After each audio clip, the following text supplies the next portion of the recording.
Salve galera, sou o Jonathan Fernandes, está no ar, plataforma de número 43. Estou gravando com mais uma jornalista acreana do Pé Rachado. Assim eu espero que seja, né? Nem sei se é, mas eu vou perguntar para ela já já. E estou muito feliz em estar gravando com ela. A gente vai contar um pouco, a gente vai falar um pouco de várias coisas que vocês já estão acostumados a ouvir aqui. E Aline, se apresente para quem não te conhece, fale quem você é. Muito obrigado por você ter aceitado o convite. É um prazer estar participando do podcast. Então, eu me chamo Aline Rocha, tenho 24 anos, sou graduada pela Universidade Federal do Acre em Comunicação Social com habilitação em jornalismo. Hoje virou só jornalismo. Atualmente já virou só jornalismo. E eu sou sim acriana do Pé Rachado, como você disse. Sou aqui de Rio Branco mesmo. É dessas que são pé rachado mesmo. Pois é, exatamente, que bebe a água do Rio Acre, né, como dizem. Exatamente. Então, Aline, deixa eu te falar. Antes de te falar como é que eu te conheci, eu vou explicar um pouco como é que funciona o Plataforma. O Plataforma ele é um programa de bate-papo, eu gosto de usar esse termo, bate-papo, porque não é uma entrevista, eu não estudei sobre a sua vida para falar sobre ela, a gente vai se conhecendo por aqui mesmo. Então não é uma entrevista, é um bate-papo, onde a gente sabe como começa, mas não sabe como termina. Então eu gosto de deixar o convidado bem à vontade para falar o que quiser e tal.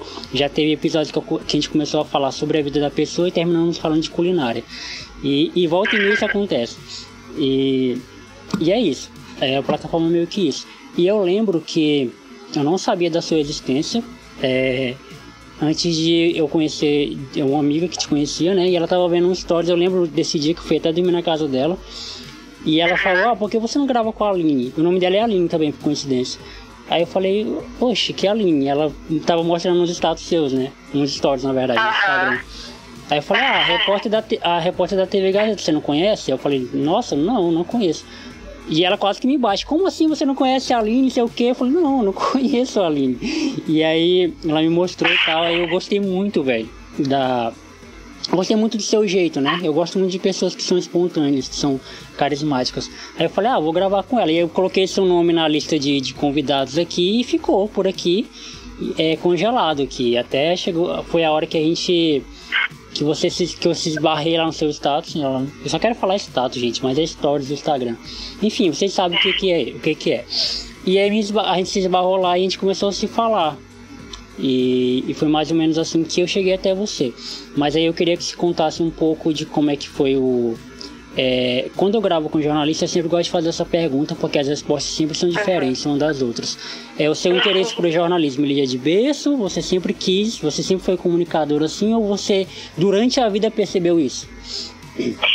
Então, desde criança eu sempre fui muito comunicativa, eu sempre gostei muito de estar perto e de dialogar com pessoas. Talvez seja por isso que eu também curta tanto redes sociais, porque pra mim é uma forma de estar comunicando com pessoas, né? E aí, de vez em quando eu coloco aquela caixinha de perguntas, inclusive foi através daquela caixinha de perguntas do Instagram que eu descobri sobre a página, sobre o podcast, sobre o Instagram do podcast e tudo mais. Foi tudo assim, uma coincidência. E desde criança mesmo, desde o colégio, eu sempre fui muito comunicativa. Só que eu não gostava muito de assistir jornal, acredita? Tinha essa contrariedade. Mas com o passar do tempo, quando eu comecei o ensino médio, depois fui fazer o Enem, eu vi que dava para fazer jornalismo, tanto por eu me identificar como, pelo menos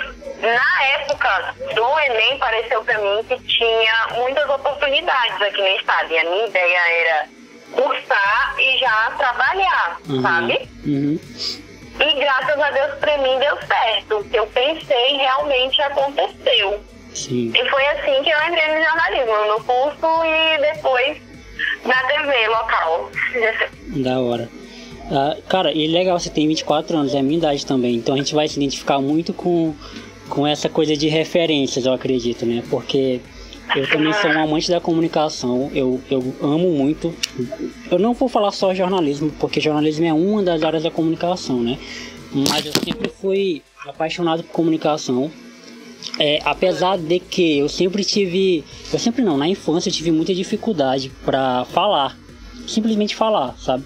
Eu falava muito mal quando era criança, e tinha medo também, tinha uma trava para falar, tanto que eu precisei de psicólogo, de acompanhamento, assim. E eu gosto sempre de frisar isso, até para servir de inspiração para quem tá ouvindo, que nunca, na minha vida que eu esperava que um dia eu ia criar um podcast para falar com pessoas, sabe? Porque eu era muito travado mesmo. Então, meus amigos de infância sabem muito bem sobre como é que eu era, assim. Então, eu gosto de fazer sempre essa pergunta para saber como é que foi o processo de gostar de comunicação, de conhecer a comunicação. E eu também, eu acho que eu não gostava muito de jornal quando eu era criança, mas uma coisa que eu sempre amei foi a escrita, né? Eu acho que a escrita me levou a gostar muito de comunicação. O que você gostava de assistir, assim, tipo, que te influenciou? Olha que bacana. Assim, só pegando um pouco do gancho do que tu estava contando, eu acho que cada vez mais existem meios, aparelhos, locais onde a gente possa comunicar. Não necessariamente falando e mostrando o rosto, né? Sim. O podcast, que é paralelo ao rádio, né? Dá pra gente comunicar só pro pessoal ouvir a nossa voz, dá pra gente comunicar aparecendo a imagem ou escrevendo. Eu acho tudo isso, assim, muito bacana, tantas possibilidades que tem de se comunicar. Eu amo me comunicar. É muito bom. É muito bom. Quando eu era menor, né, um pouco mais jovem, eu sempre gostava daqueles jornais mais trabalhados, sabe? Daqueles mais densos, que pegava de tudo um pouco. Como, por exemplo, aqueles jornais que costumam passar no domingo, que não podem nem ser chamados de jornais. O pessoal chamava de revista eletrônica, né? Os programas, sim, assim. Sim. Que ora mostra matérias sobre política, sobre o que mais chamou a atenção na semana, uma matéria investigativa, eu sempre gostei disso. E outra hora ia lá pro ramo da cultura, para aquele cantor que é consagrado já, e conta um pouco da história dele, do último sucesso dele, ou depois uma matéria ajudando uma pessoa, sabe? Ou falando sobre outros temas também. Eu sempre preferi esses tipos de jornais. Mas atualmente eu estou bem apegada aos jornais de notícia mesmo, principalmente aqueles de política, né? Atualmente eu acho que a gente tem que ficar de olho no que está acontecendo. Sim, claro. E eu estou numa vibe assim, mais bem jornal mesmo. Bem assim, utilidade pública, política, essas coisas. Inclusive também por causa da pandemia, né? A gente tem que ficar de olho no como é que está o nosso país financeiramente, como que está o comércio, como que estão as pessoas, as mais vulneráveis. Aí nesse momento eu tô mais assim. Mas quando jovem eu gostava muito daqueles que tinha entretenimento, que tinha de tudo um pouco, sabe? Esporte também. Aquilo me divertia de uma maneira, eu sempre costumava assistir com os meus pais. Aí já ficou assim um pouco de achar aquilo um espetáculo, sabe? Televisão e pra aí mim sempre foi... Televisão pra mim sempre foi algo mágico, cara, assim, apesar de que eu prefiro muito rádio, né, eu criei o podcast justamente por causa disso. Eu amo muito rádio, pra mim rádio é minha paixão, assim, desde criança eu sempre fui apaixonado por rádio. Se um dia Deus me possibilitar a oportunidade de trabalhar em rádio, eu vou ficar muito feliz. Mas televisão pra mim sempre foi algo mágico, sempre me fascinou. Justamente por isso que você tá falando, pelas possibilidades, né? O que dá pra fazer numa TV, mano, é incrível, né? Você parece que entra em algumas histórias que estão contando, né? Sim. Mas se você sonha com rádio, eu acho que você tá no caminho certo, porque ter um podcast já é o máximo. E daí se você continuar, quem sabe a gente não vai se encontrar num programa. O rádio também dizem no campo do jornalismo, eu infelizmente ainda não tive a experiência, mas dizem que é uma escola assim fantástica. Sim, sim. E quem sai do rádio se adapta, inclusive na TV, principalmente na TV. Uhum. É uma escola, mano, é uma escola. Eu trabalhei um pouquinho de tempo com rádio uma vez, por conta de igreja, né? A igreja te ajuda muito nesse processo. E aí a igreja que eu frequentava na época, eles tinham um programa na rádio comunitária, na Gameleira FM, e aí eles me deram essa responsabilidade de ficar no comando da rádio, ser apresentador, né? E era uma horinha, cara, uma horinha sagrada. Tipo, você tinha que entregar em uma hora, você não podia passar nenhum minuto a mais do seu tempo, porque o programa era pago. E cara, sabe, eu criei um amor tão grande. Eu já gostava de rádio antes de ir pra rádio, então, mas quando eu fiz, eu criei um amor tão grande. Eu aprendi até a fazer outras coisas, como sonoplastia também, que na época o meu amigo me ajudava a fazer. Mas, cara, estar ali naquele lugar, estar ali naquele ambiente, era muito bom. E essa coisa do improviso também. Foi tanto que quando eu criei meu podcast, eu priorizei isso aqui de não ter roteiro, sabe? De não ter pauta. Nada contra quem faz, eu até elogio e aplaudo quem faz, quem consegue. Eu tenho amigos meus que fazem podcast, que eles seguem todo um roteirozinho bonitinho e tal. E eu fico com inveja, assim. Mas eu não consigo, tipo, seguir o roteiro, porque eu gosto dessa coisa do improviso, de não saber o que vai surgir, sabe? E eu faço um roteiro inverso. Por exemplo, agora, nesse exato momento que a gente está gravando, eu tô com meu caderninho e minha caneta, mas tá tudo branco. À medida que vai surgindo alguma coisa, eu anoto pra te perguntar ou pra te falar, sabe? Mas eu não tenho nada feito antes, com antecedência, assim. Olha que bacana. E é legal que tudo tem... Os dois tipos têm o seu charme, né? Sim, deixar as coisas acontecerem naturalmente, ver os assuntos que fluem. Isso é muito legal, muito bacana. E também seguir um roteiro, né? E direcionar, tudo mais. Também é muito bacana, né? Também tem muito trabalho envolvido nos dois. Sim, ali. No meu então eu acho que as duas formas são válidas. Sim. No meu outro podcast, o Teólogo de Quinta, apesar de um podcast só que são dois programas diferentes, eu faço roteiro, porque eu preciso seguir, assim. Então eu faço um roteirozinho bonitinho. Agora, pra conversar com convidados, eu não faço, justamente porque eu quero que o convidado me leve pra algum lugar que eu talvez não estava preparado, sabe? E... Eu vou até te confessar uma coisa, que algumas vezes quando eu vou entrevistar alguém, eu já sei um pouco em mente do que eu vou perguntar. Algumas vezes eu anoto e outras vezes eu vou em mente mesmo, e outras coisas surgem no decorrer das perguntas e das respostas. Mas eu fico um pouquinho incomodada quando o entrevistado fala: a gente vai falar sobre o quê? Não essa tranquila. Mas quando pergunta assim, quais perguntas você vai fazer? Eu acho que quando a pessoa pergunta quais perguntas você vai fazer, meio que ela deixa tudo muito no automático. Porque desde já eu acho que ela já vai pensando assim, pensando muito nas respostas. E aí, tudo bem, pode ficar uma resposta bonita, mas um pouco automática, né? A gente se identifica muito então nisso, Aline, porque, velho, eu odeio quando eu convido alguém e a pessoa me manda essa. E graças a Deus, os dois convidados que eu convidei, eles me mandaram isso, não rolou a gravação. Até hoje não rolou. E eu não vou filmar de novo. Meio que você limita, né? E eu acho que quando você topa uma entrevista, você tem que estar lá aberto para o que o repórter, o que o apresentador... Para quem vai conduzir a entrevista, fale sobre o que quiser, tente os assuntos que quiser. Sim, exatamente. Né? Exatamente. Eu acho que você tem que deixar assim, livre mesmo, e não limitado. Porque o que acontece muito comigo, assim, porque esse é o episódio 43, eu já gravei com 42 convidados, assim, 80% da galera que eu gravei é gente que eu não conheço pessoalmente. Eu gravei com pouca gente que eu conheço pessoalmente, assim.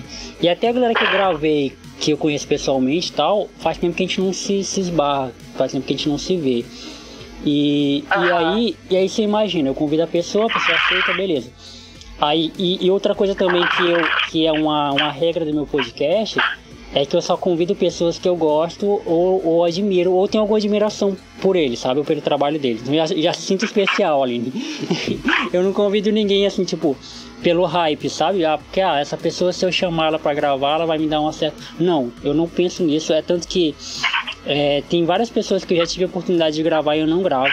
Porque vai chegar esse momento aqui que a gente tá, por exemplo, da conversa, e eu não vou me sentir à vontade pra conversar com a pessoa, sabe? Eu não vou querer saber nada dela. Esse é o ponto. Eu quero ter coisa pra extrair dela, pra tirar dela e pra ter essa troca. E uma coisa também que eu ia falar no início e acabei esquecendo, que tem uma galera, pouca, pouca essa galera que me enche o saco, mas tem, que me enche o saco que eu só gravava com jornalistas e repórter da TV Acre. Gente, tá aqui a Aline. Chegaram a falar isso, foi? Chegaram. Tá aqui a Aline pra provar que não tem nada a ver, foi pura coincidência, e a Aline é da TV Gazeta. Linda e plenamente aqui. Olha, gente, parem com essa intriga. Mas o pior é que quem trabalha com comunicação fica muito assim suscetível a qualquer tipo de comentário. E não sim. Porque você só assiste a outra emissora, não é só porque você gosta da outra emissora, não. Acabou que você simpatizou, né? Com outras pessoas que de lá que você chamou. Com certeza. Mas agora surgiu uma oportunidade de eu estar aqui e eu espero que surja uma oportunidade de outros jornalistas, não só da TV, mas que também dos outros meios, falando um pouquinho. Não, é porque assim, ó, porque a galera não sabe, mas a lista de convidados de jornalistas aqui, tipo, que eu tenho é enorme, velho. E tem de todas as emissoras aqui de Rio Branco, não só da TV. Só que da TV Acre, o que rolou foi o seguinte, é que através de eu consegui chegar em vários, sabe? Então eu aproveitei. Pra gravar. Claro. Aí eu gravei com a Tássia, gravei com a Kézia, gravei com o Paulo. Não, gravar com o Paulo foi um sonho realizado, porque eu assisto ele desde criança. Gravei com o Paulinho. Isso. Paulinho, ele é top demais. E aí eu tive que aproveitar, gravar com essa galera que eu admiro pra caramba. E uma exatamente, não tá errado. Pois é, e uma coisa que eu ia te perguntar, que eu perguntei pra Kézia, já que eu tô com outra repórter aqui pra perguntar isso. Como é que é o dia a dia? Eu lembro que eu acho que foi a Kézia mesmo que falou que é um pouco diferente o trampo de vocês da TV Gazeta pro dela. Parece que vocês têm uma forma diferente de sair ao encontro da notícia. Como é que é o teu dia a dia como repórter? Bom, lá na TV depende um pouco da área que você tá. Tipo, tem a área mais geral. Sim. Do que a gente fica pro programa Gazeta e Manchete, que é o telejornal, e o programa Balanço Geral. Que a gente cobra, assim, várias temáticas, como, por exemplo, utilidade pública, política, economia, comércio. Essas pautas, geralmente, são agendadas. Até aquelas de bairro que o pessoal tá reclamando daquele esgoto entupido, tá reclamando daquela rua esburacada, essas são sempre marcadas. Cada repórter lá na TV, cada equipe, a equipe consiste no cinegrafista e no repórter. Cada equipe trabalha de 5 a 6 horas por dia só. Porque também é um trabalho muito exaustivo e pesado, assim, tanto intelectualmente como fisicamente. Sim. Aí, nesse período, se você for fazer essas pautas que eu citei no início, a produção marca para você. Vai marcando uma 8 horas, outras 9h30, outras 10 horas. Quando tem aquela pauta evolutiva do governo, essas coisas, a gente vai também, né? Geralmente nunca começa na hora, mas a gente vai também. Sim. Agora, a gente tem na casa um programa policial, que é o Gazeta Alerta. Sucesso, assim, é um programa que tem, assim, uma das maiores audiências do estado. Sim. Essas pautas a gente fica solto, porque não dá pra prever quando que vai acontecer uma pauta policial, né? Aí, quem trabalha para este programa fica nas suas 5, 6 horas de trabalho disponível para a ocorrência que tiver na área policial. Seja uma morte por homicídio, seja uma tentativa de homicídio, um roubo, até o que estava rolando muito esses dias, que eram incêndios florestais, né, ambientais nas áreas urbanas daqui. Ficam nessas horas, na carga horária, disponível. Aí, se for uma coisa assim relevante, a equipe já, através das fontes, né, fica sabendo e já corre para cobrir. Aí é desse jeito. Da hora. Trabalhamos tanto com pautas marcadas como livre. Foi essa diferença aí que a Kelly falou, porque parece que lá eles não é assim como vocês, não tem nada de agendamento, elas têm que ir atrás da notícia onde elas estão, né? E vocês têm essa parte que também é meio que agendada, né? Sim, é agendada, mas também muita coisa fora do script, né? Às vezes está agendada uma coisa, aí acontece outra, que podemos dizer assim que seja mais relevante, porque envolve mais pessoas, atinge mais pessoas. Aí a gente deixa essa marcada e corre para o factual, né? Para o que está rolando. Sim. Não tem muita agenda no jornalismo. Isso aí é interessante. E quem é que define isso? É você mesmo que toma liberdade como repórter e define, não, isso aqui é mais importante do que isso que está agendado? Ou como é que funciona isso? Lá na TV, atualmente só tem funcionários mais antigos, né? Então meio que já é uma família. Todo mundo tem uma certa autonomia para sugerir pautas, para escolher, para produzir. Só que a gente tem que obedecer uma linha editorial. Sim. A gente trabalha numa emissora que faz matérias assim, assado, né? Dentro dessas temáticas, dessa linha editorial, a gente também pode procurar e opinar sobre o que seja legal fazer. Mas a gente, na maior parte do tempo, a gente obedece o nosso chefe, que é o nosso diretor de jornalismo, e fala, não, sai dessa pauta, vai pra essa. A gente se comunica muito por WhatsApp. Sim. Não dá pra atender sempre, né? E aí o nosso diretor fala, sai dessa e vai pra essa. Ou então, demora muito aí porque aquela outra ali é mais importante. No momento é mais importante. Aí, se for preciso, numa decisão dele, a gente sai de um e vai pra outra. Sim, da hora. Cara, assim, é legal ter contato com... Eu tô fazendo vários cursos, na verdade. Dizendo eu que estou, né? Eu simplesmente me inscrevi lá, mas a procrastinação é algo que não me deixa nunca. Mas assim, eu tô tentando fazer alguns cursos e eu tô estudando muito sobre isso. E é muito bom ter amigos jornalistas por causa disso, que aí você tira muitas dúvidas com eles. A Kézia, inclusive, é uma que me ajuda muito nesse processo, que eu fiz um monte de perguntas para ela sobre... Tem um lance lá de pirâmide, né? Tem umas pirâmides lá da informação lá do negócio lá, que eu nem sei como é que funciona. E ela me mandou uma fotinha lá, me ajudou muito. Beijão, Kézia. E aí, eu estudando, cara, eu percebo que, cara, é muita coisa. Assim, não é que é muita coisa no sentido de decorar, mas é muita coisa no sentido de detalhes, né? É uma riqueza de detalhes que o repórter, o jornalista em si, precisa estar atento para que tenha um bom resultado, né? Porque eu percebo que eu sou muito observador nesse ponto. Então, quando eu tenho tempo para assistir TV, que é raro, e tempo que eu tenho livre, e eu sempre gosto de perceber a diferença assim, que as notícias são entregues. E é um trampo muito, muito difícil, né? É claro que é prazeroso, eu consigo imaginar que seja prazeroso, mas assim, você pode contar algumas dificuldades da profissão que você tem como jornalista, o que isso te custa, na verdade, né? Eu acho que a exposição também é uma coisa que custa muito. Ou você consegue lidar bem com isso? Com o fato da exposição, sim. Por isso que até nas minhas redes sociais eu sempre publico alguma foto em relação ao meu trabalho, porque eu gosto de interagir. Eu gosto que as pessoas vejam a Aline repórter, mas por fora da TV eu tenho um outro lado também, que não é tão sério, que não é tão sério como é no jornal. E por isso que eu acabo fazendo esse elo com as minhas redes sociais. Com a exposição eu me dou super bem.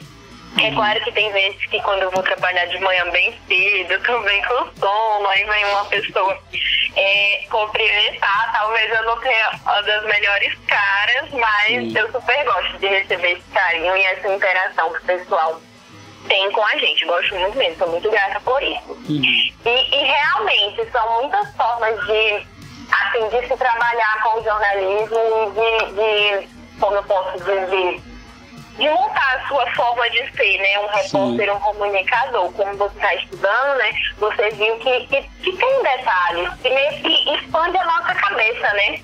Eu tenho que olhar para uma situação com uma outra forma.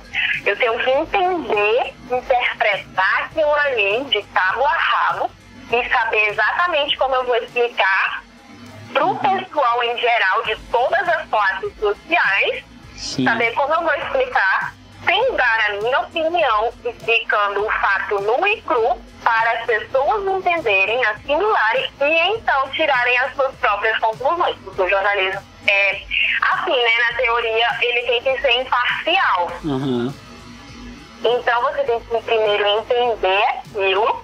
E a gente tem uma agenda muito corrida e a gente lidar assim, com vários conteúdos, mas você tem que entender todos aqueles conteúdos, escrever, gravar sua matéria de um modo que de A a Z vão entender, para aí sim ficarem informados e tirarem as suas próprias conclusões sobre aquilo. Sim. É uma coisa assim, muito sinistra. Cada repórter, né, cada comunicador tem o seu jeito. O meu texto não é igual o texto da Kézia. Então a gente pode ir para a mesma pauta. Exemplo, saiu a vacina que vai prevenir o coronavírus. Sim. Que vai deixar você imune à Covid-19. Eu vou fazer essa notícia de um jeito, a Kézia vai fazer de outro e você, Jonathan, vai fazer de outro. Porque, querendo ou não, cada um tem seu estilo. Sim. Não. Essa coisa de imparcialidade é algo que gera muitas discussões, né, no meio do pessoal do jornalismo, né? Que é uma coisa que... Assim, eu entendo o termo imparcial. Eu até acho que concordo. Mas teve uma amiga minha que fez faculdade de jornalismo, a Ellen. Ela não atua na área, mas ela fez, e ela até me deu alguns conselhos na época que a gente trabalhava junto. Ela me deu alguns conselhos e falou: Jonathan, eu não sei se é bom pra você e tal, porque você é uma pessoa de opinião muito forte, talvez isso não te ajude muito, mas se você quiser atuar em outra área da comunicação, que eu realmente já entendi que jornalismo não é uma área que eu queira ir, apesar de que eu amo muito, mas meu negócio é comunicar, meu negócio é conversar mesmo com as pessoas e comunicar mesmo. Mas assim, essa coisa de imparcialidade, ela é muito complicada, porque assim, óbvio que ninguém é imparcial, óbvio que todo mundo tem uma religião, todo mundo tem um time, todo mundo tem uma forma de pensar, todo mundo tem uma educação. O que pega muitas pessoas, e jornalistas que eu conheci e já chegaram a falar isso pra mim, o que pega muito é a forma que você entrega, né? A forma que você entrega o fato, a forma que você entrega a notícia é que pode gerar discussões de que você está sendo parcial, de que você está puxando para um lado. E eu super que entendo isso, sabe? Eu não vejo maldade nos jornalistas quando eles entregam alguma notícia que a gente pode achar que é parcial. É a forma que o cara tem de se expressar, de se comunicar. E talvez para ele seja mais confortável ou seja mais fácil mesmo de entregar daquela forma, e na cabeça dele as pessoas vão entender muito melhor entregando daquela forma do que de outro. Óbvio também que eu também não estou passando pano, porque eu conheço, leio muita coisa, eu mais leio do que assisto. Muitas coisas de jornalistas que são bem... Tá escrachado ali, que o cara tem uma opinião bem formada sobre o que ele pensa. Mas é só pra gente equilibrar um pouco, né? Você consegue encarar isso de uma forma bem profissional, né? Sim, no meio de comunicação que eu trabalho, a gente é orientado a ser imparcial. Mas tem alguns jornalistas de carreira, né, aí bastante conhecidos, que eles já têm mais liberdade nos meios de comunicação que eles trabalham. E a gente tem os próprios editoriais, os textos opinativos, que são justamente para o jornalista daquela área da sua opinião. Sim. Mas no geral, assim, no jornal que a gente assiste de manhã, que a gente assiste de meio-dia, que a gente assiste à noite, aquele de segunda, sexta-feira, a teoria manda, a regra manda que sejamos imparciais. Mas eu concordo muito com o que tu disse no início. Cada ser humano, ele já vem com a bagagem, né? Sim. Já vem com a bagagem, já vem aí com alguns posicionamentos. Às vezes é quase impossível você ser imparcial, sabe? Você ser 50% de um lado e 50% do outro, é muito difícil mesmo. Mas a gente tenta, né? Sim. Eu acho que esse é o segredo, né? É tentar ser imparcial, é tentar manter o equilíbrio da situação. Sim, o que a gente faz muito para tentar manter isso também, sempre, é ouvir os dois lados da história, né? Dar chance para os dois lados falarem. Porque assim, cada um conta a sua versão e aí fica mais equilibrado. Sim. Pra quem tá assistindo, pra quem tá ouvindo. Sim, e é legal, cara, isso, porque assim, minha vida toda eu assisti TV Gazeta Alerta especificamente, né? Mas eu gosto muito dos programas da TV Gazeta. O próprio. Agora esqueci o nome do programa. Aquele programa que é uma revista eletrônica que passava na segunda. O Geração Gazeta. Isso, Geração Gazeta. Eu era apaixonado por aquele programa, velho. Até hoje eu tenho uma vontade enorme de conhecer o Zezinho Kennedy. E o meu amigo conhece ele. Eu gosto. Olha que legal, quem sabe ele não pode ser o próximo convidado. Ele tá na lista. E eu gostava muito, mano, dessa coisa assim que o pessoal fazia. E o Gazeta Entrevista também eu assistia muito, o Gazeta Alerta. E eu gosto muito da linha que a TV Gazeta segue, de jornalismo, né? A forma de entregar. Só que, cara, assim, eu admiro tanto, que às vezes é bom frisar isso, que às vezes para o pessoal entender até que ponto vai minha admiração e até que ponto vai minha análise técnica. Se bem que eu não tenho moral nenhum para fazer análise técnica de jornalista nenhum. Mas assim, só para falar do quanto que eu admiro o trampo de jornalismo, principalmente do jornalismo aqui do Acre, que é muito bom, é excelente. E eu gosto muito de frisar isso, né? De que a gente tem muita gente boa aqui a gente tem muito jornalista muito bom que faz um trampo muito da hora. Então, às vezes, eu fico muito sentido, velho, assim, na moral, eu já entrei em discussões nas redes sociais pra defender a galera do jornalismo, principalmente porque eu leio muito notícia. Eu dificilmente tenho tempo pra assistir, mas eu tô toda hora lendo. Então, quando você vê os comentários da galera lá sobre a notícia que o cara teve um trabalhão pra escrever, mano, eu fico muito magoado, assim, porque eu escrevo também. Então, o cara foi lá xingar o cara, porque você escreveu assim, não foi assado, pá. E aconteceu um fato comigo recentemente muito triste, porque eu perdi um amigo, né? Num acidente de moto. E aí fizeram a notícia sobre o que tinha acontecido e tal, e relataram que ele tinha dormido na moto, pá, e tal. E aí todo mundo ficou revoltado. Não foi assim que aconteceu, ele não dormiu, não sei o quê. E aí eu tava com muita dor, óbvio, então eu não pensei nisso. Mas aí depois eu pensei e falei pra galera, gente, é a informação que eles tiveram, sabe? Ninguém tava lá na hora, ninguém tava lá pra saber na hora. Essa foi a informação mais aceita, essa foi a informação de testemunhas. O pessoal que estava ao redor falou isso. Então você imagina, se coloca no lugar de quem escreveu a notícia, sabe? Chegou lá, não tinha uma testemunha, essa testemunha relatou isso. Não tem como ele especular outra coisa, não tem como ele colocar. Se uma testemunha falou, ele dormiu no volante, por que o cara vai escrever o contrário disso? É a informação que ele tem. E aí eu fico muito triste assim quando a galera vai atacar o jornalista, porque esse jornalista tá querendo passar pano, porque o jornalista fulano de tal tá querendo fazer isso. E aí eu sempre que eu posso eu caio em defesa. Não, gente, vamos o cara tem um maior trampo para entregar a notícia pra gente, para entregar uma notícia de credibilidade, porque a gente tem muitas notícias hoje em dia que elas são aquelas famosas histórias de vizinhas, né? As vizinhas fofoqueiras que contam e vão espalhando pelo WhatsApp. Então, você tem que agradecer quando o cara te entrega uma boa notícia, que aí você realmente tem uma fonte confiável, né? Sim, essa empatia aí de tu entender o contexto ali do momento do fato, ela é muito rara de acontecer. Muito rara mesmo. E agora, nessa nossa geração, né? Que todo mundo se ofende com tudo, que tem as redes sociais para dar voz para todo mundo, seja no comentário, seja na publicação.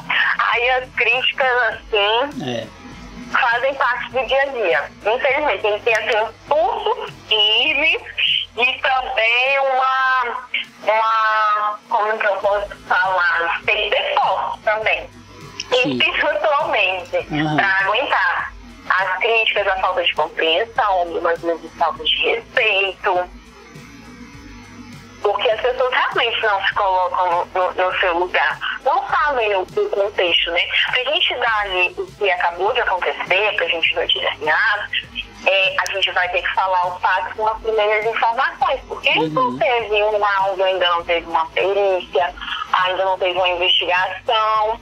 Então, pra gente noticiar de imediato o que aconteceu, são com as informações recolhidas ali, as preliminares.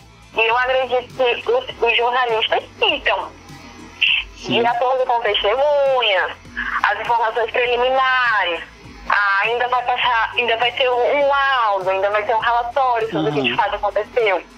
Mas esses detalhes as pessoas elas não acompanham, mas no grosso elas gostam de criticar, ainda mais quando envolve alguém que é próximo, né? Sim. Mas o jornalismo é essencial para várias coisas. O último caso da Giuliane, que estava dirigindo a motocicleta na Rocha Viana, né, indo trabalhar, e foi atropelada por conta de um racha, né, que estavam fazendo. Porque o inquérito a perícia já viu que a velocidade estava muito alta, que está indícios de um racha. Então, a imprensa noticiou muito aquilo, sabe? E eu acredito, assim, como ser humano, acredito que teve uma influência para que não fosse só mais um acidente, sabe? Para que os responsáveis ficassem presos, porque a gente sabe que hoje acidente, às vezes não fica muito tempo preso, né? Às vezes nem uma noite. Por quê? E isso é triste, né, cara?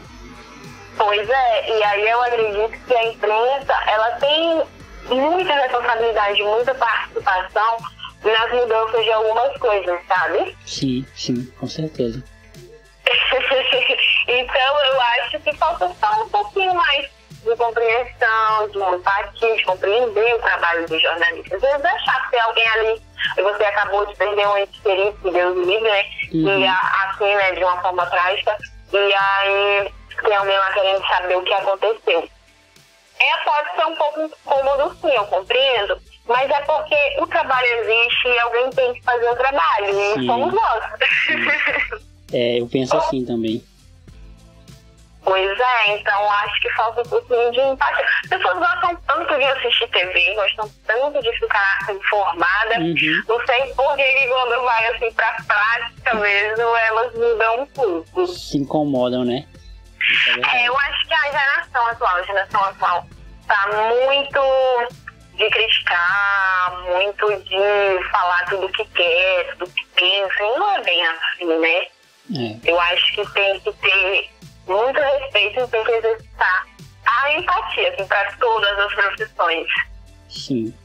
Aconteceu um caso chato uma vez comigo. Eu não vou citar o nome da pessoa, obviamente, eu não serei tão burro dessa forma, mas aconteceu um episódio que eu gravei com uma pessoa e ela acabou aqui falando algumas coisas que ela não deveria ter falado, e aí eu recebi uma mensagem de gente pedindo para eu tirar o episódio do ar, e aí eu respondi educadamente para a pessoa que eu não ia tirar o episódio do ar, porque todo convidado que eu convido tem responsabilidade pelo que fala. Ele tá ciente de que aquilo ali vai para as mídias, ele tá ciente de que vai para o Spotify, ele tá ciente de que vai para o Deezer, para todas as plataformas de podcast que tem.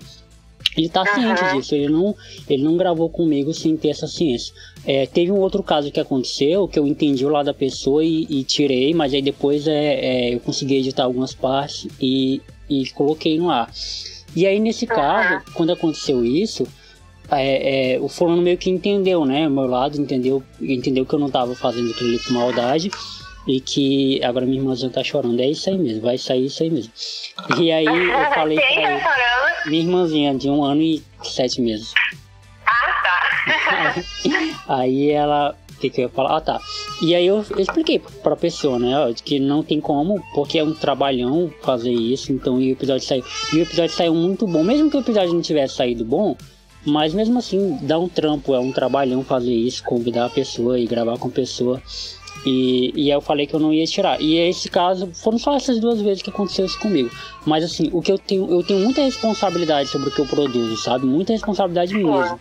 é por isso que eu só convido pessoas que eu gosto, que admiro, porque eu consigo assumir essa responsa pra mim. Eu consigo assumir essa responsa pra mim. Por exemplo, Jonathan, você chamou fulano de tal por quê?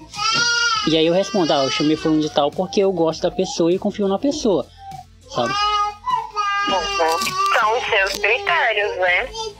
E aí quem tá ouvindo o seu podcast tá sabendo disso, tá sabendo dos seus critérios de escolha, tá sabendo dos seus critérios de conduzir a gravação. Então eu acho que tem que ser respeitado, né? É daquilo, quem se identifica, quem gosta, quem tem curiosidade, acompanha. Sim. Quem não tem, beleza, ninguém é obrigado a nada. Porém, respeite, né? Esse é o ponto. Respeite o jeito daquela pessoa conduzir o negócio dela. Sim. Conduzir as coisas dela, fazer o trabalho dela, né? Respeito, eu acho que é uma coisa que nunca é demais. Era isso que eu ia falar e que a minha irmãzinha cortou. O que eu ia falar é exatamente isso. A responsabilidade que eu tenho com o meu podcast é exatamente essa. Principalmente quando eu gravo com convidados. Porque assim, quando eu gravo sozinho no Teólogo de Quinta, que é o meu podcast que eu gravo só, eu já tenho uma responsabilidade muito grande por ser eu. Sou eu falando, então são os meus pensamentos. É tanto que quando as pessoas me perguntam, o teu podcast é sobre o quê? Eu falo, meu podcast é sobre opiniões. O podcast é opinativo. Eu pego alguma coisa que tá... É uma viagem jornalística que eu tenho, né? Eu pego alguma coisa que tá rolando no mundo e dou minha opinião sobre aquilo. Por exemplo, aconteceu... isso é bem legal. Eu também tenho muita vontade de fazer isso. Eu tava usando os stories, usei algumas vezes. Mas é massa, velho. É porque eu tenho dificuldade em filmar, sabe? Eu já tive canal no YouTube com o meu irmão e, nossa, é muito ruim. Eu não gosto de me ver, assim. Eu gosto mais de falar. E aí, por exemplo, aconteceu um caso de racismo no futebol, na Europa e tal. E aí eu peguei e fui falar sobre isso, né? Montei minha pautazinha e fui falar sobre isso. E aí, nesse episódio, é um dos episódios mais ouvidos do meu podcast, e eu acho até engraçado isso, porque eu faço tantos episódios legais, com assuntos legais, e aí quando eu toco numa ferida, tipo, de racismo, o pessoal vem me encher o saco. E aí, nesse episódio, eu meio que... Tem algumas feridas que já são, assim, bastante faladas, né? Isso. Bastante discutidas. Exatamente. E óbvio que toda pessoa, por exemplo, toda pessoa tem alguma coisa que irrita profundamente, que ela não consegue ficar calada. Ela não consegue ficar... Ela explode. E esse é um dos assuntos que me faz explodir, né? Justamente por eu ser negro também, por eu ser negro e por eu ser um ser humano que pensa. Que pra mim esse é o básico de você ser contra o racismo. É só você ser um ser humano que tem cabeça pra pensar. E aí eu explodi nesse episódio e tal, falei um monte de coisa, falei até que quem apoiava esse tipo de atitude não precisaria me ouvir e tal. E eu assumi isso, assumo e continuo assumindo. E aí o pessoal logo me falando, mas você é meio que contraditório, porque você é a favor da liberdade, não sei o quê. E em outro episódio você chega e fala que não sei o quê. E eu falei, mano, mas é óbvio que se você quiser mostrar pra mim que a água é pedra, você vai conseguir com seu argumento fajuto, sabe? O importante é você vir me convencer de que algo é errado tá certo. Isso é impossível. Se algo é errado, é errado. E aí o que me faz pensar? É que muitas vezes os repórteres, jornalistas, principalmente aqui de Rio Branco, que a nossa cidade é uma cidade comparada com as outras pequenas, que você tem mais acesso à informação e quem faz a informação, as pessoas sofrem muito com isso, porque dá a impressão de que, eu conheço alguma coisa da vida de fulano e eu sei que ela não pensa assim. Isso é chato, velho, isso é muito chato. Você já passou por alguma coisa parecida? Não, ainda não, mas deixa eu te falar que eu tenho muito medo, por isso que nunca mais eu expus uma opinião sobre algo que está acontecendo. Eu também gosto de pegar algo relevante da semana, algo relevante dos últimos 10, 15 dias, ou algo relevante aqui do nosso estado, para comentar. A última vez foi a vinda do goleiro Bruno para jogar no Rio Branco, né? Sim. Aqui é a última vez que eu fiz. Só que eu tenho medo também de uma semana falar uma coisa e na outra semana também expor minha opinião de novo e as pessoas dizerem que eu sou contraditória, porque parece que algumas cabeças, alguns cérebros são muito pequenos, sabe? Nada aberto. Não conseguem entender que uma pessoa pensa isso e aquilo de um assunto e sobre outro assunto ela pensa outra coisa, ela se posiciona de outra forma. Exatamente. E aí rola xingamentos, né? Rola as ofensas, de querer achar uma falha ali no que você disse, de querer achar uma falha na sua posição. E aí eu até nunca mais falei sobre nada, porque eu tive até um pouco de receio mesmo das pessoas me acharem contraditórias. Tipo, eu falei algo sobre a vinda do goleiro Bruno, porque constitucionalmente não tinha nada ilegal. A lei penal brasileira é assim, as pessoas progridem de regime e ganham a liberdade. E então eu não vi nada ilegal, nada assim muito errado, né? Já que a lei permite, mas também notícias posteriores sobre agressão contra a mulher, sobre aquele estupro com a criança de 10 anos que ficou grávida. Aquilo ali foi abominável e óbvio eu iria me posicionar defendendo essa criança, de que o aborto é legal nessa situação, né? Mas aí eu tive um pouco de receio das pessoas me interpretarem mal. Mas você estava falando sobre a vida de um feminicida para jogar no time daqui e agora você está defendendo a criança que foi estuprada? Óbvio que sim, óbvio que sim. Como que eu não vou defender uma mulher que foi agredida, que foi estuprada? Agora, outra coisa é como são as leis aqui no nosso país.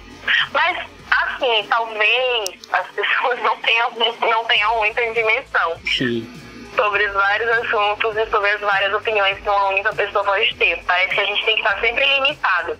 Pegar uma bandeira e defender aquela bandeira em todas as temáticas até o fim da vida. E não é assim que funciona. É a famosa polarização, né? Pois é, não é assim que funciona.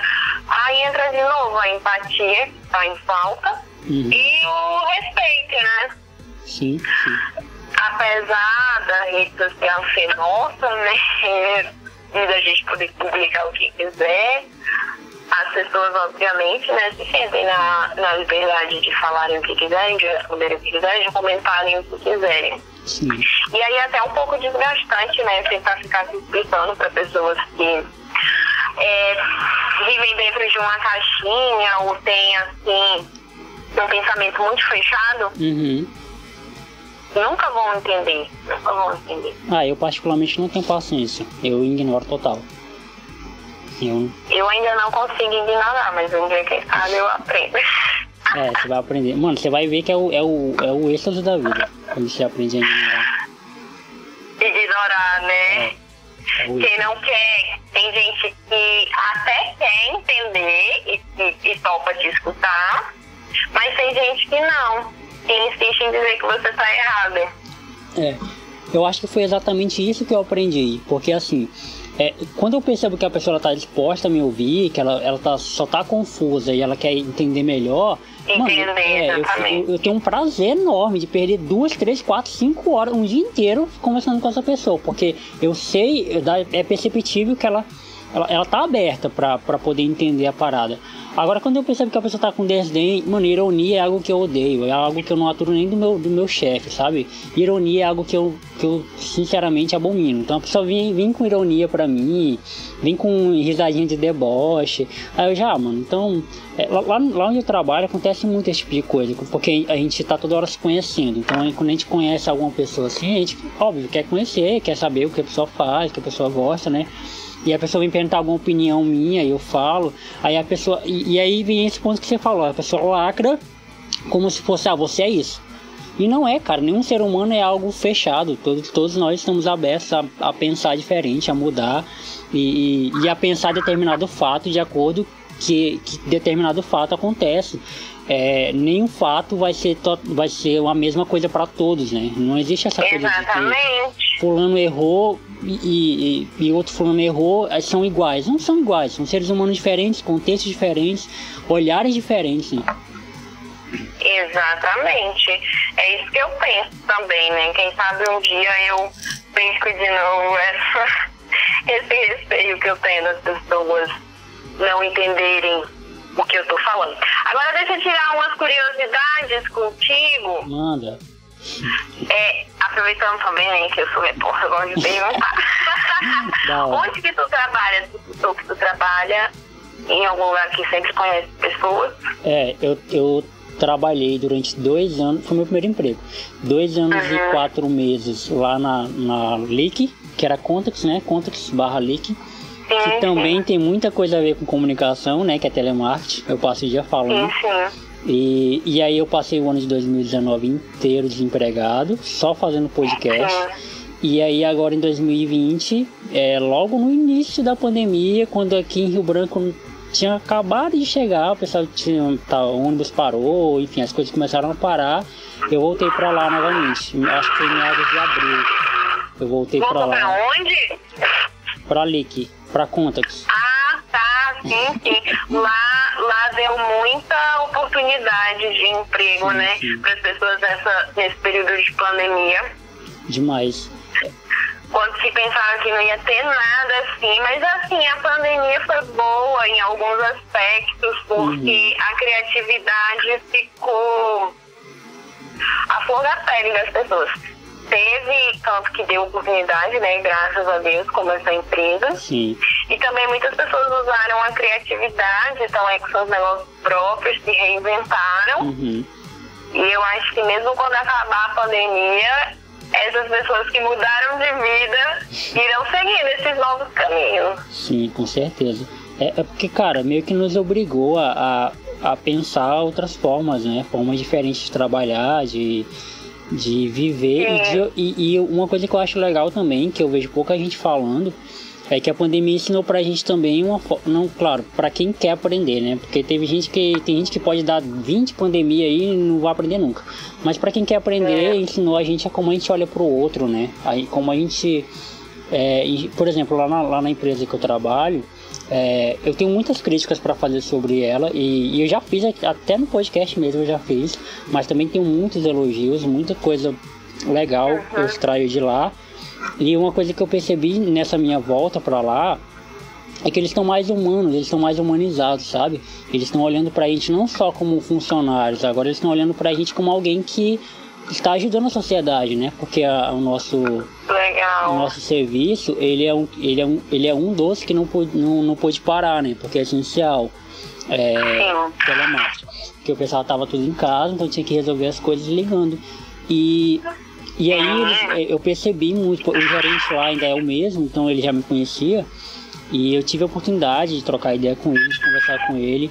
E eu percebi essa humanidade, assim, essa coisa de olhar pra gente não mais como um número, de entender a situação, de entender o que está se passando, o que está acontecendo. E dar pra gente todas as formas, assim, de dar uma base pra gente poder trabalhar, né?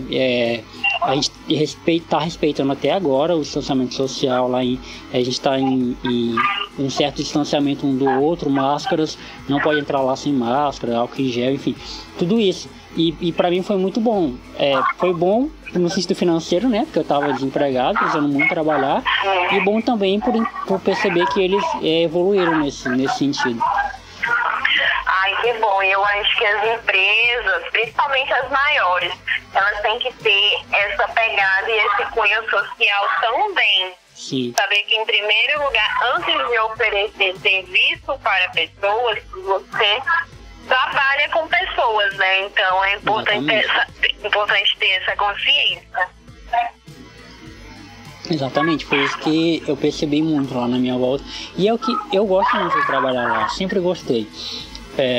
E me ajuda muito também no meu processo de me comunicar, que eu gosto muito de me comunicar. Então você imagina, eu passo 6 horas falando com as pessoas, é o que eu mais gosto de fazer na minha vida.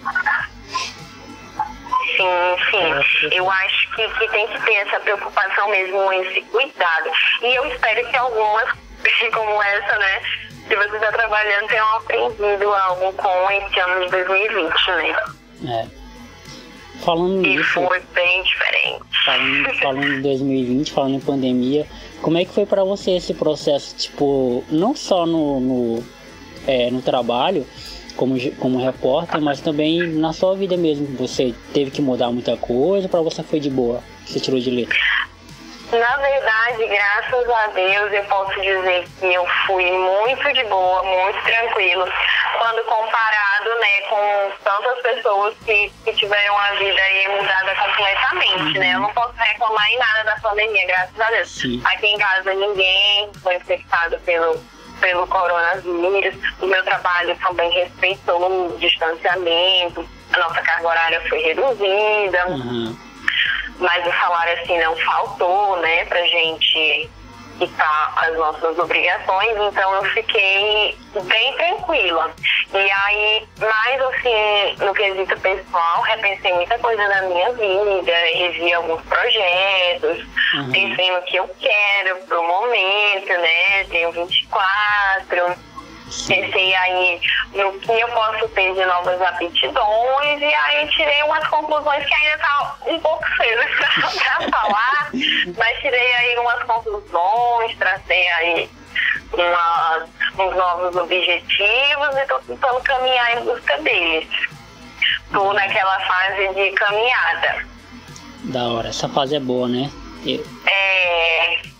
É o processo, né? Até conseguir o objetivo. Eu já falei várias vezes aqui no próprio podcast, e todo mundo que me conhece sabe disso. Eu tenho uma dificuldade enorme, mano, de lidar com mudança, sabe? Eu tenho muita dificuldade. E agora eu tô nesse processo, né? Eu até te avisei antes de a gente gravar que eu fui ver um apartamento, que eu vou me mudar. E... Tu vai morar sozinho, né? Isso. Depois de 24 anos eu vou morar sozinho. Olha que legal, é bom essa experiência. Eu conversei com muita gente mesmo sobre isso. E aí, cara, pra mim é muito complicado assim, lidar com mudanças, porque assim, eu gosto da mudança, claro. Eu acho legal, eu acho interessante, eu acho importante. E o meu problema com mudança não é nem aquela coisa que as pessoas sempre falam, porque te tira da zona de conforto. Não, eu amo ser tirado da zona de conforto. Eu acho legal ser desafiado. Eu gosto, por exemplo, de futebol, eu gosto de jogar bola. Então, jogando bola a gente aprende muito isso. A ser desafiado, a aprender, encarar desafios. Então, na minha vida também eu encaro tranquilo. O meu problema com mudanças é o processo, sabe? É o caminho. Você ter que partir e para essa mudança. Porque, óbvio que a sua vida muda gradativamente, gradualmente, naturalmente. Você não precisa... Se direcionar para algum lugar, você vai mudando, a vida vai te levando. Agora, quando você precisa por você mesmo mudar, buscar o direcionamento para mudar, é essa dificuldade aí que eu tenho, é essa mudança aí que eu tenho, sabe? Eu sei, mas a mudança sempre é um momento em que você se conhece, né? Sim. Em que você se reafirma, em que você descobre o que você realmente quer, pelo menos naquele momento, né? Eu acho que todo mundo pode mudar seus objetivos a qualquer momento. Todo mundo tem que ter essa liberdade. Mas eu acho que a mudança ajuda muito, assim, na nossa evolução, no nosso crescimento. E pra gente conhecer a gente mesmo. Sim. Principalmente quando dá certo, né? No final. Principalmente quando dá certo no final, né? Aí, meu Deus do céu, aí é perfeito, né? Só alegria. Mas quando não dá certo, é porque ainda não chegou a hora, ainda não é o final. Sim, real. O negócio é persistir, né? Não tem outro jeito, a gente tem que ser persistente. Não há outra saída. Não, velho. Tem que botar a cara e fazer. Porque senão não vai. Exatamente, não deu certo de um jeito, por um caminho, tentar em outro, buscar outras coisas, mas desistir não dá, né? Senão qual o sentido que tem a vida, né? Sim, real. Se não for pra gente... Esse período de mudança, na minha vida, ele vem acontecendo desde o final de 2019. E cada mês, assim, óbvio que a vida de todo mundo mudou, né? Mas assim, pessoalmente falando, com a pandemia, porque você imagina, na pandemia todo mundo parou, na verdade a maioria das pessoas pararam, e na pandemia foi quando eu comecei a trabalhar. Então você imagina o contraste na minha vida, sabe? Sempre tem um outro lado, infelizmente a vida é assim, enquanto algumas pessoas estão em momentos difíceis, outras estão em momentos bons, podemos dizer assim, né? De mudança, de recomeço. Desde que o mundo é assim. E com a pandemia a gente só teve isso aflorado. Não que a pandemia seja uma coisa 100% boa, né? Óbvio que não. É uma crise de saúde, né? Sim. Mas mesmo num momento extremamente delicado, difícil, teve ponto positivo para outras pessoas. Exatamente. Né? Teve uma coisa que eu até anotei aqui. Teve uma coisa que a gente falou lá atrás sobre redes sociais. A gente tinha falado. E aí eu ia falar isso e acabei esquecendo. Essa coisa de redes sociais, eu percebo muito na galera. E óbvio que eu faço parte dessa. A gente faz parte dessa geração, né? Que cresceu com a internet. Por exemplo, eu lembro que quando eu era criança, a internet pra mim era uma coisa de outro mundo, assim, era só gente rica que tinha. Computador. Exatamente. Eu acho que o primeiro acesso que eu tive ao computador eu tinha já 16, 17 anos. Eu já era adolescente, assim. E foi em Lan House, não foi nem em escola, nem nada disso. E eu vim ter o meu primeiro notebook com 21, 22 anos de idade, adulto já, sabe? E aí, pra mim, eu não tive o processo de Orkut nem MSN, eu já fui ter Facebook. E aí eu lembro que quando a gente era mais novo, eu não vou falar a gente mais novo, mas assim, em tempos atrás, pré-internet, pré-redes sociais, a gente tinha mais essa coisa de conversar, né? A gente tinha mais essa coisa de sentar para ouvir o outro, de sentar para... a vida das pessoas era muito enigmática pra gente. Pelo menos eu enxergo assim. A vida das pessoas era um segredo, assim, ninguém sabia. A Aline, repórter da TV Gazeta, tá, eu sei, mas pronto, ninguém sabia mais nada além disso. A gente só sabia que a Aline era repórter da TV Gazeta. Hoje, com as redes sociais, a gente tá meio que... A gente já faz ao contrário, a gente já tem que saber o que a gente tem que esconder das pessoas. Tanto que eu mandei mensagem para um amigo meu agora há pouco, falei que tinha uma coisa para contar para ele, e falei, mano, mas não conta para ninguém. Aí ele brincou comigo, é porque tudo que tu me conta eu saio espalhando, né? Eu falei, não é isso, é que isso realmente você não pode contar para ninguém. E as redes sociais, aconteceu isso que você falou, ela deu voz para quem não tinha, e acabou no que deu voz para quem não deveria ter, realmente, porque são pessoas que não estão preparadas para isso. E é por isso que eu sempre bato nessa tecla, cara, responsabilidade. Você tem que ter responsabilidade pelo que você faz, pelo que você fala. Se você quer xingar alguém, xingue, mas assuma o B.O. depois, né? Sim, até dizem que a internet é terra sem lei, né? Mas não é bem assim. Ainda bem que a gente teve alguns exemplos de casos de pessoas que falaram que bem queria e responderam legalmente por isso, né? Exatamente. Mas a questão das redes sociais entra muita coisa em discussão. Entra essa questão das pessoas falarem querem e extrapolarem limites. Entra aquela questão das pessoas se exporem demais, né? E ficarem vulneráveis, suscetíveis a qualquer tipo de golpe, né? Sim. Ou de ataque. Então, as redes sociais é uma coisa boa? Eu considero uma coisa boa. Eu sou uma comunicadora, eu gosto de tudo que promove a comunicação. Tanto a real como a virtual. Sim. E também acho elas úteis em vários sentidos. Mas a gente, talvez, como tu disse, a gente não está muito preparado para usar as redes sociais. E uma coisa que era para ajudar, para somar, hoje é motivo até de depressão, né? Sim, triste, né? De depressão, de pessoas que comparam as suas vidas. E isso é muito triste. Mas o que eu fico mais triste é que as empresas, assim, né, as networks e tudo mais, elas já meio que, eu não sei, eu acho que elas projetam as redes sociais para isso, para essa dependência, pra gente se sentir dependente das redes sociais. Porque eles querem mais anunciantes, né? Eles querem vender mais, talvez, claro, né? Com certeza é uma empresa, visa lucro. Sim. Mas tem um lado negativo, sabe? Um lado de saúde negativo. um lado assim de autoestima negativo. É uma coisa assim muito delicada, muito complicada. Posso até estar falando besteira porque não pesquiso isso, não sou especialista na área, mas como usuária, falando como usuária das redes sociais, porque às vezes eu sinto que a rede social me faz mal. Sim. Mas outras vezes eu sinto que ela me ajuda em algumas coisas. Então, assim, é uma linha muito tênue, o bem e do mal nas redes sociais. Acho que cada um tem que fazer a sua reflexão e saber para que usa, para saber o que vai colocar lá, tanto da sua vida pessoal como comentando a publicação de outra pessoa. E a forma que usa acho que também. É muito relativo. É a forma que usa. Está usando realmente para uma coisa útil ou está usando só para sacanear mesmo, só para fazer o mal, né?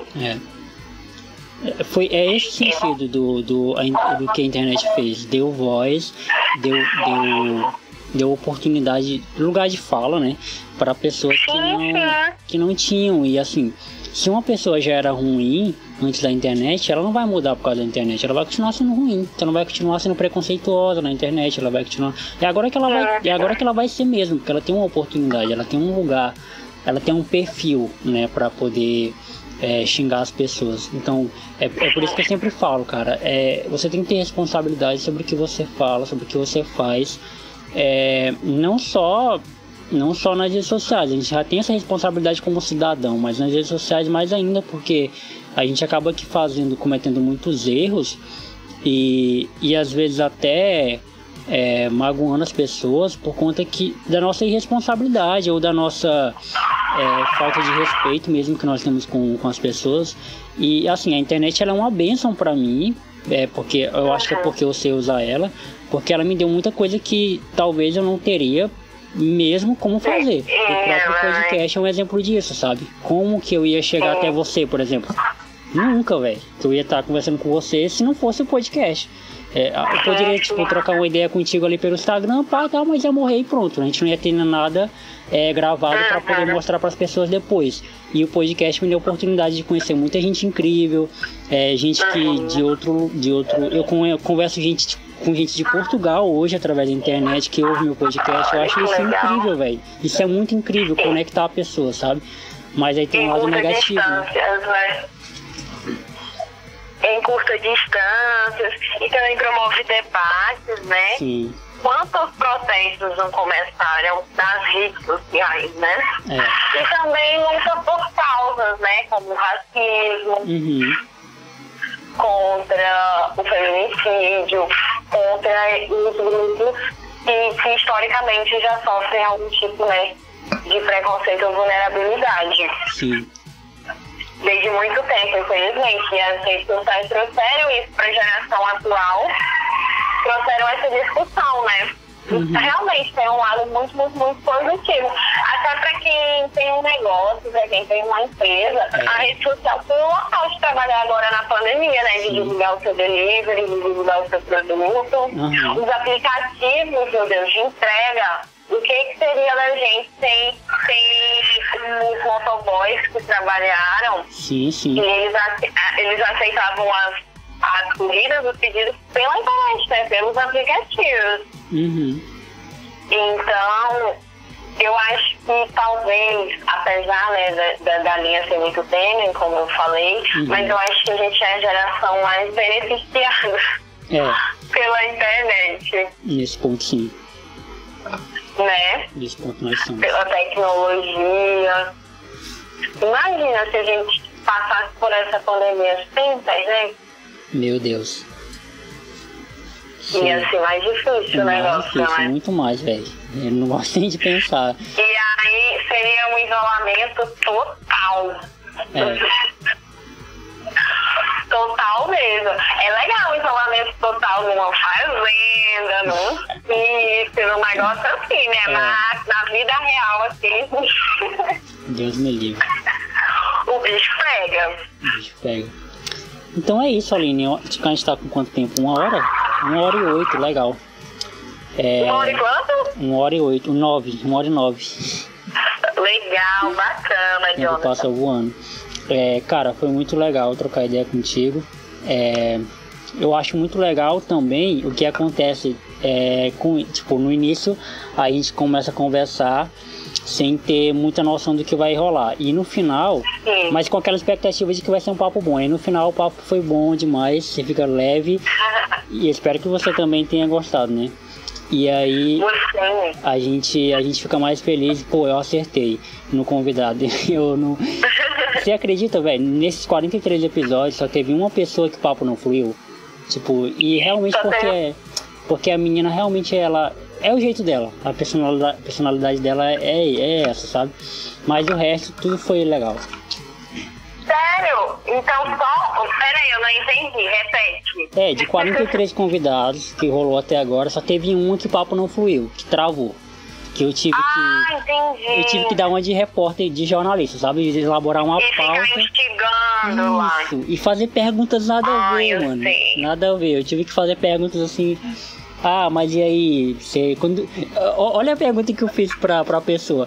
Quando você era criança, você sonhava em ser o quê quando crescer? Porque eu já não tinha assunto pra conversar com a pessoa.